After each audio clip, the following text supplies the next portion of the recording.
আসসালামু আলাইকুম বন্ধুরা, আজকে অনেক বড় চমক দিয়ে ঘোষিত হলো বাংলাদেশ এবং আফগানিস্তান মধ্যকার টি-20 ম্যাচের বাংলাদেশের স্কোয়াড। উক্ত খেলায় বাংলাদেশের স্কোয়াড ওপেনিংয়ে থাকছেন পারভেজ হোসেন ইমন। এছাড়াও 2 নম্বরে দেখা যাবে সাইফ হাসানকে।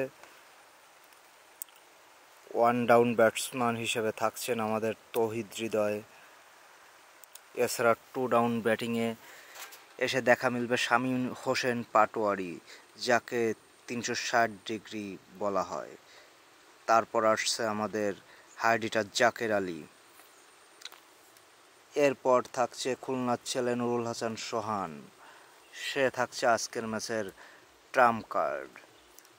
এছাড়াও বোলিং অলরাউন্ডার হিসেবে শেখ মাহাদি হাসান এবং তার সাথে যুক্ত হয়েছেন বোলিং অলরাউন্ডার তানজিম হাসান সাকিব।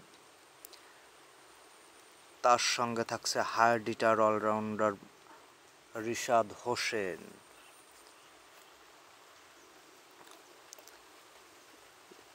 এছাড়া গতানুগতিকভাবেই থাকছে তাসকিন আহমেদ এবং মোস্তাফিজুর রহমান, যারা দেখাতে পারে আজকের খেলায় বড় চমক।